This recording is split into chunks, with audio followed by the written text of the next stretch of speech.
नमस्कार विद्यार्थियों। पिछले व्याख्यान में हमने ब्रिटिश कॉमन सभा के अध्यक्ष स्पीकर के संबंध में बात की थी, जिसके तहत हमने स्पीकर पद की प्रतिष्ठा,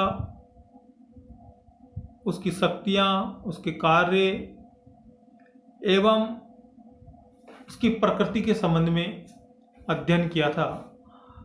उसी कड़ी के तहत आज के इस व्याख्यान में हम ब्रिटिश संविधान के तहत एक नए विषय का चयन करते हुए, नए अध्याय का चयन करते हुए हम ब्रिटेन में विधि के शासन एवं न्याय व्यवस्था के संबंध में अध्ययन करेंगे कि ब्रिटिश अलिखित संविधान की छत्रछाया में ब्रिटेन में किस प्रकार न्याय व्यवस्था एवं विधि का शासन काम कर रहा है और उसका क्या प्रभाव है, इसके संबंध में हम इस व्याख्यान में बात करेंगे। तो आइए हम शुरू करते हैं। ब्रिटेन में विधि का शासन एवं न्याय व्यवस्था। विधि का शासन ब्रिटिश शासन प्रणाली की विशेषताओं में सबसे प्रमुख मानी जाती है। ब्रिटिश जनता ने सैकड़ों वर्षों के लंबे संघर्ष के बाद अपने अधिकारों की रक्षा के लिए यह व्यवस्था स्थापित की है। यानी जो विधि का शासन आज ब्रिटेन में हमको दिखाई दे रहा है, देखने को मिल रहा है, यह सैकड़ों वर्षों के लंबे इतिहास और संघर्ष की कहानी है। कोई व्यवस्था एक दिन में स्थापित नहीं हो जाती, ये तो आप भी जानते हो। उसको एक लंबे संघर्ष, लंबे मार्ग से होकर गुजरना होता है। आज ब्रिटेन में विधि के शासन की जो व्यवस्था प्रचलित है, प्रत्येक व्यक्ति विधि के अधीन है, चाहे वह किसी भी पद और प्रतिष्ठा से आता हो। वहाँ न्यायपालिका स्वाधीन है, तो उसके पीछे वहाँ के ऐतिहासिक पुरुषों का बहुत बड़ा त्याग और योगदान रहा है। डाइसी, जो महान विधिवेता माने जाते हैं, उन्होंने कहा कि विधि के शासन से हमारा तात्पर्य केवल यही नहीं है कि इसमें कोई व्यक्ति विधि से ऊपर नहीं है, परंतु यह भी है कि प्रत्येक व्यक्ति, चाहे उसका पद और अवस्था कुछ भी हो, राज्य की साधारण विधि के अधीन है। वह साधारण न्यायालय के क्षेत्राधिकार के अंतर्गत आता है, चाहे वह प्रधानमंत्री हो या किसी साधारण से कार्यालय में काम करने वाला क्लर्क हो, सब विधि के अंतर्गत आते हैं। डाइसी ने अपनी प्रसिद्ध पुस्तक संविधान की विधि, लॉ ऑफ द कॉन्स्टिट्यूशन में विधि के शासन के 3 पक्षों पर प्रकाश डाला है। ये 3 पक्ष कौन कौन से हैं देखते हैं। किसी भी व्यक्ति को तब तक दंडित नहीं किया जा सकता जब तक कि उसके द्वारा कानून का उल्लंघन नहीं किया गया हो और न्यायालय में उसका अपराध साबित नहीं हो गया हो। तब तक आप किसी व्यक्ति को दंडित नहीं कर सकते, क्योंकि न्यायालय उसके अपराध को साबित करेगा और न्यायालय उसके दंड की सजा निर्धारित करेगा, तभी आप उसको दंडित कर सकते। दूसरा, कोई भी व्यक्ति कानून से ऊपर नहीं हो सकता। सभी विधि के समक्ष समान माने जाएंगे, चाहे वह प्रधानमंत्री से लेकर साधारण व्यक्ति तक कोई भी नागरिक हो। सभी पर एक समान कानून तथा एक समान न्यायिक प्रक्रिया लागू होगी। केवल सम्राट ही इस विधि से ऊपर है। सम्राट को इस विधि से ऊपर रखने का तात्पर्य दूसरा है, क्योंकि ब्रिटेन में यह कहा जाता है कि सम्राट कभी कोई गलती नहीं करता है, क्योंकि वह जो भी करता है मंत्रियों के परामर्श से करता है, इसलिए उस पर आप किसी गलती के लिए दोषारोपण नहीं कर सकते। तो इसीलिए यहाँ प्रतीक के रूप में कहा गया है कि केवल सम्राट ही विधि से ऊपर है, जबकि वास्तविक दृष्टि से देखें तो अपने निजी मामलों में सम्राट भी विधि से ऊपर नहीं है। अगर सम्राट कोई चोरी करता है या कोई दूसरा जघन्य अपराध करता है तो वो भी विधि के अंतर्गत आएंगे, लेकिन ये प्रतीकात्मक रूप से।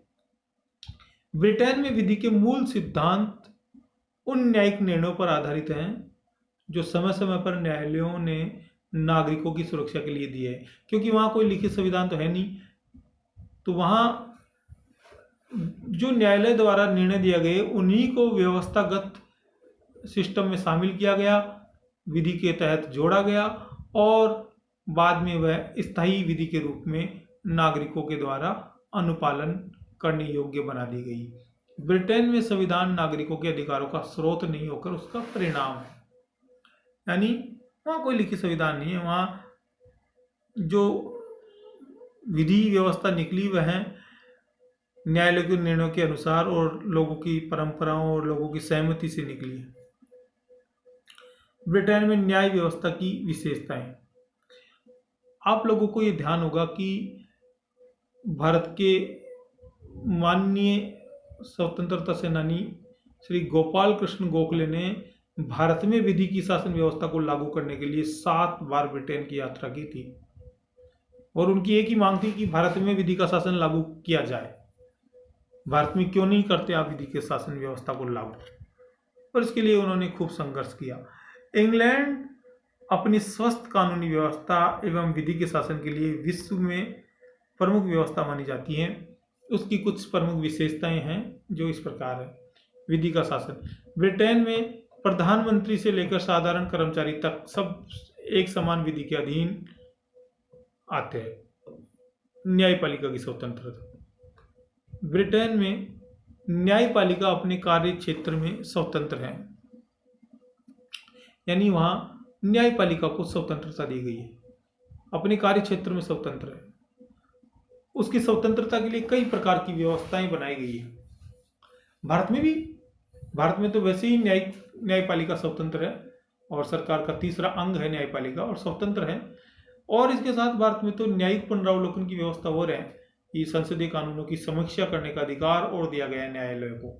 लेकिन चूंकि ब्रिटेन में लिखित संविधान नहीं है तो वहाँ न्यायिक पुनरावलोकन जैसी कोई व्यवस्था नहीं है, पर फिर भी वहाँ न्यायपालिका को अपने कार्य क्षेत्र में स्वतंत्रता है और उसकी स्वतंत्रता के लिए कई प्रकार की व्यवस्थाएं बनाई गई है। पहली, न्यायाधीशों का चयन योग्यता के आधार पर। ये न्यायाधीशों का चयन एक निश्चित योग्यता के आधार पर निश्चित विधि के द्वारा सम्राट द्वारा किया जाता है और सम्राट प्रधानमंत्री की अनुशंसा से ऐसा करता है और प्रधानमंत्री भी लॉर्ड ऑफ जस्टिस की सलाह से ऐसा करता है। और लॉर्ड ऑफ जस्टिस भी एक निश्चित प्रक्रिया से गुजरकर पूरे देश से कुछ प्रमुख न्यायविदों को सेलेक्ट करके उनमें से किसी एक व्यक्ति, 2 व्यक्ति, 3 व्यक्तियों की न्यायालय में नियुक्ति की अनुशंसा करता है। तो एक बहुत लंबी और जटिल प्रक्रिया है जिससे ब्रिटिश न्याय व्यवस्था मजबूत भी होती है और ब्रिटिश न्याय व्यवस्था को गौरवान्वित भी करने में मदद मिलती है। जूरी प्रणाली, ये जूरी प्रणाली क्या होता है? जूरी प्रणाली को समझना होगा। पहले तो जूरी प्रणाली से तात्पर्य है कि जब किसी मुकदमे की सुनवाई 2 या 2 से अधिक न्यायाधीशों के माध्यम से की जाती है तो उसे जूरी प्रणाली कहते हैं, यानी कि जूरी बैठती है जिसमें 2 या 2 से अधिक न्यायाधीश होते हैं। तो ब्रिटेन में फौजदारी एवं दीवानी दोनों प्रकार के मुकदमों की सुनवाई के लिए जूरी सिस्टम को अपनाया गया है, यानी जूरी प्रणाली को अपनाया गया है फौजदारी एवं दीवानी दोनों प्रकार के मुकदमों की सुनवाई के लिए। संसदीय सर्वोच्चता, ब्रिटेन में लिखित संविधान नहीं है, वहां सर्वोच्च न्यायालय द्वारा पारित किसी भी कानून को संसद अवैध घोषित कर सकती है, अर्थात वहां संसदीय सर्वोच्चता का सिद्धांत लागू है। अब इसको वहां आलोचना भी की दृष्टि से भी देखा जाता है क्योंकि यह न्याय व्यवस्था की खामियों में गिना जाएगा कि वहां संसदीय सर्वोच्चता है तो सर्वोच्च न्यायालय को भी दबाने का काम संसद करती है। कानून संहिताबद्ध नहीं, ब्रिटेन में कानूनों का अधिकांश भाग संहिताबद्ध नहीं है, सिस्टमेटिक कानून नहीं है। वहाँ परंपराओं और अभिसमयों के आधार पर शासन व्यवस्था संचालित होती है और वहाँ इसमें कोई सिस्टम नहीं है, तो कानून संहिताबद्ध नहीं। वहाँ न्याय पद्धति कॉमन लॉ और स्वाभाविक न्याय पर आधारित है। तो ये बात आपको समझनी पड़ेगी। ये भी वहाँ एक आलोचना का विषय है कि वहाँ कानून संहिता बदली, जबकि भारत में तो आईपीसी सीआरपीसी की धाराएं और बाकायदा उनके नियम, बाकायदा उनकी सारे आईपीसी सीआरपीसी की धाराओं के तहत सारे कानूनों का लेखा जोखा किया गया।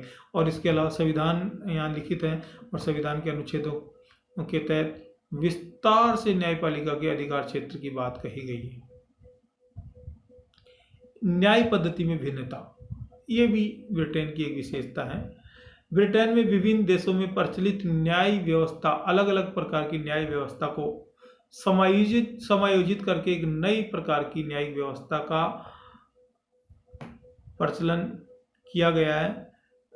नई प्रकार की न्याय व्यवस्था को संचालित किया गया है, जिसमें वेल्स, स्कॉटलैंड, आयरलैंड और इसके अलावा भी अनेक यूरोपियन देशों की न्याय व्यवस्था के अंश दिखाई देते हैं। यानी वहाँ बहुत से देशों की न्याय व्यवस्था के स्वरूप को मिक्स करके एक समायोजित न्यायिक व्यवस्था, न्यायिक पद्धति अपनाई गई है। निःशुल्क कानूनी सहायता, ब्रिटेन में न्याय के द्वार सभी लोगों के लिए खुले हैं। निर्धन लोगों के लिए भी न्याय के समक्ष समता का कोई मूल्य नहीं है।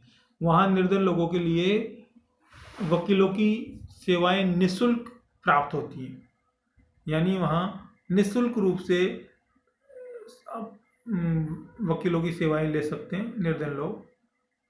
तो ये निःशुल्क कानूनी सहायता, ये बहुत अच्छी विशेषता है ब्रिटेन की। ब्रिटेन में संवैधानिक सुधार अधिनियम 2005 के तहत एक सर्वोच्च न्यायालय की स्थापना का प्रावधान किया गया। ये थोड़ा स्ट्रक्चर में आपको समझा देता हूँ ब्रिटिश न्यायपालिका का। संवैधानिक सुधार अधिनियम 2005 के तहत एक सर्वोच्च न्यायालय की स्थापना का प्रावधान किया गया, जिसमें एक मुख्य न्यायाधीश सहित 12 न्यायाधीश हैं। इन सभी न्यायाधीशों की नियुक्ति साम्राज्ञी द्वारा की जाती है। साम्राज्ञी को न्यायाधीशों की संख्या घटाने एवं बढ़ाने का अधिकार है, किंतु वह संसद के दोनों सदनों की स्वीकृति से ही ऐसा कर सकती है। यानी न्यायाधीशों की संख्या घटाना बढ़ाना, ये जो काम करेगी अगर साम्राज्ञी, तो वो संसद के दोनों सदनों की सहमति से ही करेगी। इन न्यायाधीशों में से ही एक व्यक्ति को अध्यक्ष और एक को उपाध्यक्ष नियुक्त किया जाता है। मुख्य न्यायाधीश को लॉर्ड चीफ जस्टिस कहा जाता है। आप ध्यान रखिए, कई बार पूछा जाता है यह प्रश्न कि ब्रिटेन में मुख्य न्यायाधीश को क्या कहा जाता है? लॉर्ड चीफ जस्टिस कहा जाता है।